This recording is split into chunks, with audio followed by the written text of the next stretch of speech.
Դուք կարծում եք, որ երկրի ներսում հարց դժվար լուծող մարդիկ կարող են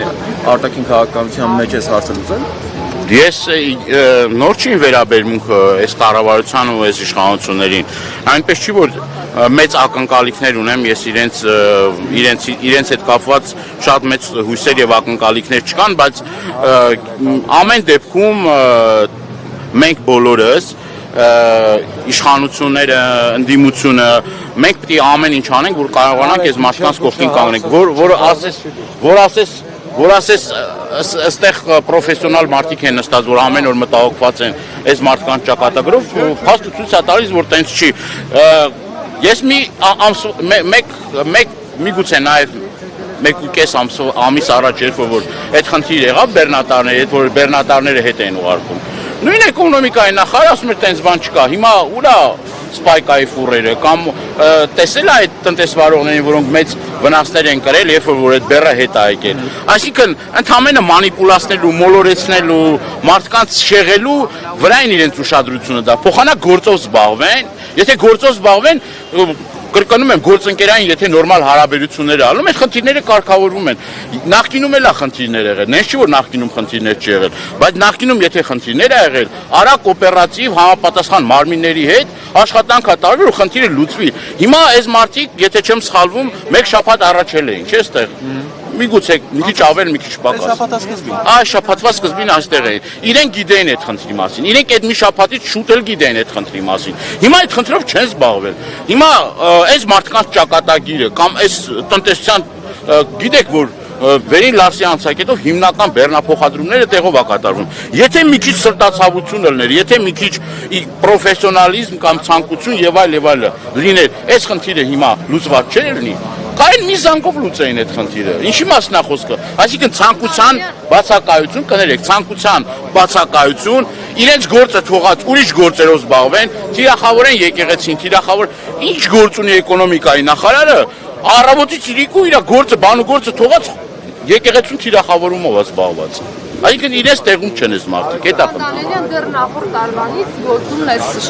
նախագիծը շրջանառում էր, որ խստացումները մտնելու են ուժի մեջ, եթե ասում եք իշխանությունը չի զբաղվում, դուք գոնե տեսել էիք, նկատել էիք, հետևում էիք, որ որպես ընդդիմադիր падգամավոր այնտեղ ձեր ընկերներին ասեիք, որ սա մեր երկրի վրա ազդելու է։ Եթե հույս չեք դնում իշխանության վրա, ընկերները չի, գործընկերային հարաբերություններ կա, ոչ միայն Ռուսաստանի Դաշնության падգամավորների հետ,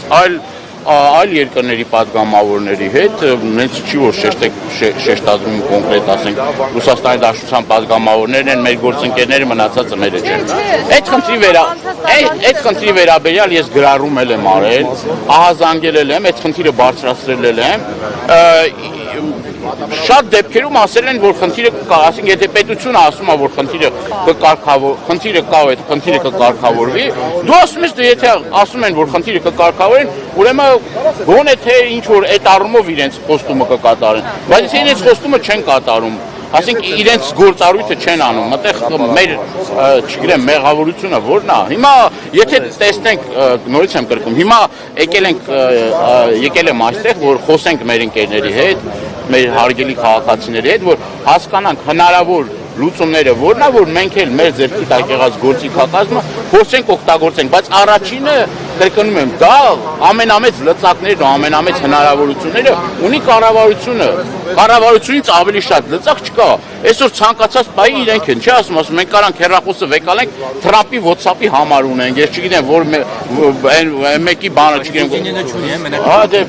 Պարոն Դանելյան։ Այսինքն եթե սաղի բանի WhatsApp-ի համարները բան ունեն, լավ հարաբերություններ են, ջեր համահարաբերություններ են։ Այս մարդկանց ճակատագիրը իրանց հետաքրքիր է թե չէ։ Թե ընդհանրապես ասում են խոնարհվում եմ ձեր առաջ, սիրում եմ ձեզ հերոս հարկատուներ, բայց մարդիկ որ չաշխատեն, պետության բյուջեն ո՞նց է լցվելու։ Տնտեսությունը, ասենք, Վերին Լարսի անցակետը մի քանի օր որ փակվի, ասենք այդ արդեն մեր տնտեսության համար մի մեծ խնդիր է։ Մի բան էլ ասեմ ձեզ։ Վերին Լարսի անցակետում ներկայացուցիչ կոչեցյալ կա։ Ոչ զանգերին է պատասխանում։ Ով է։ Ես չգիտեմ, ոմն մեկն անդադ փոխվում։ Այսինքն Այսինքն Մաքսայինի ներկայացուցիչ կա։ Ինքը մեզ համար նիդաստուպնի է եղել, այն գլխից էլ նիդաստուպնի է։ Հիմա ես տենց դեպք չեմ հիշում, որ զանգահարես, չէ համար գոյություն ունի, որ զանգահարես այդ զանգերին պատասխանում։ Չկա տենց բան։ Այսինքն սա էլ է խոսում վերաբերմունքի մասին։ Այսինքն Ռուսաստանի Դաշնությունում մենք ունենք դեսպան, չգիտեմ, էկոնոմիկայի նախարարը ասում է, մենք լավ հարաբերություններ ունենք Ռուսաստանի հետ։ Այստեղ նստած է կառավարության ղեկավար կոչվածը, ասում է ես լավ հարաբերություններ ունեմ, գնում է Դուշանբե, գնում աստեղ, գնում անդեղ։ Այսինքն ապահով է այս վերջին իստներ, վերջը այնտեղ նաև մենք ԵԱՏՄ-ում էլ ունենք։ Այսինքն այս բոլոր օղակները չեն գործում, չեն աշխատում։ Խնդիրը դրանում է, եթե կներեք, եթե սրանց գոնե մի շղթան աշխատեին, գոնե այս խնդիրը, այսինքն նենց չէր որ գլոբալ մի հատ խնդիր է, անլուծելի խնդիր է, լուծվող խնդիր է, բայց դրա համար պետք է կամք ունենան մի քիչ վճռականություն ունենան, մի քիչ սրտացավություն։